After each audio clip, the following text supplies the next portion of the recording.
15 मार्च को सीधी शहर के गांधी चौराहे में मुसलमान भाइयों ने इस्लाम धर्म की पवित्र किताब कुरान की 26 आयतों को हटाने की मांग को लेकर वसीम रिजवी नाम के शख्स द्वारा की गई हिमाकत से खफा होकर उसकी जमकर मजम्मत की।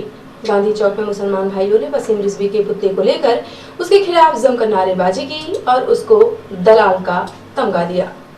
वसीम रिजवी मुर्दाबाद, मुर्दाबाद, मुर्दाबाद। वसीम रिजवी दल्ला मुर्दाबाद, मुर्दाबाद। वसीम रिजवी दल्ला है, दल्ला है, दल्ला है। वसीम रिजवी मुर्दाबाद, मुर्दाबाद, मुर्दाबाद। वसीम रिजवी मुर्दाबाद, मुर्दाबाद, मुर्दाबाद। मुसलमान भाइयों ने नारेबाजी के बाद मीडिया को अपनी प्रतिक्रिया दी और कहा कि वसीम रिजवी की यह हिमाकत बर्दाश्त के काबिल नहीं है, उसने बेवकूफ़ी का काम किया है। जनाब, आज ये आप लोग वसीम रिजवी का पुतला क्यों जलाने के लिए इकट्ठा हुए?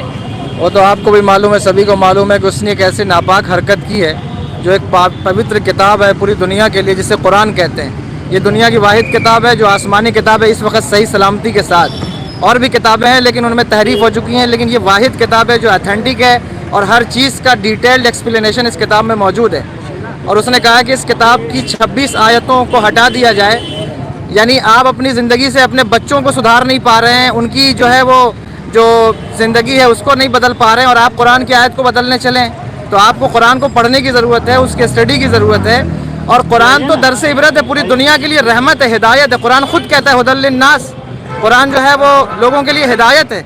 तो आपको कुरान को पढ़ना चाहिए और आप इस तरीके की हरकत करें। खैर, अभी हमारी ये मांग है हुकूमत से सबसे पहले कि वसीम जैसे बेवकूफ़ और नाहंजार इंसान को गिरफ्तार किया जाए और उसकी गिरफ्तारी की हम मांग करते हैं ताकि ये सबक हो हिंदुस्तान के लोगों के लिए भी, यानी जो इस किस्म की भावना रखते हैं, और पूरी दुनिया के लिए ये पैगाम जाए कि कुरान एक ऐसी किताब है कि अगर उस पर कोई उंगली उठाएगा तो ये बात हमेशा याद रखनी चाहिए कि हुकूमत भी उसके खिलाफ एक्शन लेगी, मुसलमान भी उसके खिलाफ एक्शन लेंगे, बल्कि पूरे जितने धार्मिक लोग होंगे, मैं समझता हूँ कि जिनका ताल्लुक धर्म से होगा, चाहे वो हिंदू हैं, मुसलमान हैं, ईसाई हैं या क्रिश्चियन हैं, वो इस चीज़ का सपोर्ट करेंगे कि किसी भी किताब के हर्फ को बदलने के लिए अगर कोई आवाज़ उठाता है तो उसको कड़ी से कड़ी सज़ा मिलनी चाहिए, उसकी मुखालफत होनी चाहिए। और बाकायदा मैं तो समझता हूँ कि हिंदुस्तान में एक एक्ट बनना चाहिए कि अगर कोई इस मुकाबले में ऐसी बात करता है तो उसके लिए क्या कार्रवाई होनी चाहिए।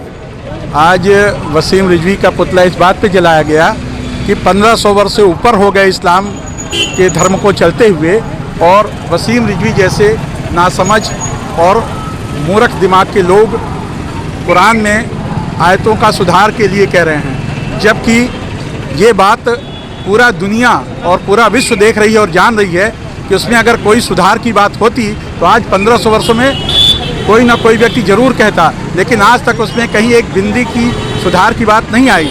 लेकिन उस व्यक्ति ने अपनी मूर्खता का सर्वोत्तम परिचय दिया है और सुप्रीम कोर्ट में एक रिट याचिका लगाई है, जो कि इस संविधान के अंतर्गत उसमें हस्तक्षेप करने का कोई अर्थ ही नहीं है और ना ही सुप्रीम कोर्ट इसमें कोई दखलंदाजी करेगा, क्योंकि यह अपने आप में एक सर्वमान्य सिद्धांत का मजहब है जिसमें न्यायालय को छेड़खानी करने की कोई औचित्यता नहीं है और ना ही न्यायालय ऐसी औचित्यता के लिए कदम उठाएगा।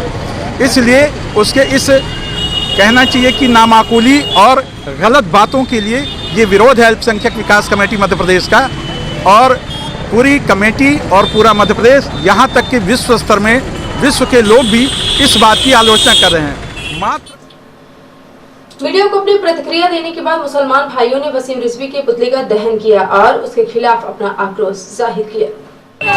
मुर्दाबाद, मुर्दाबाद, मुर्दाबाद।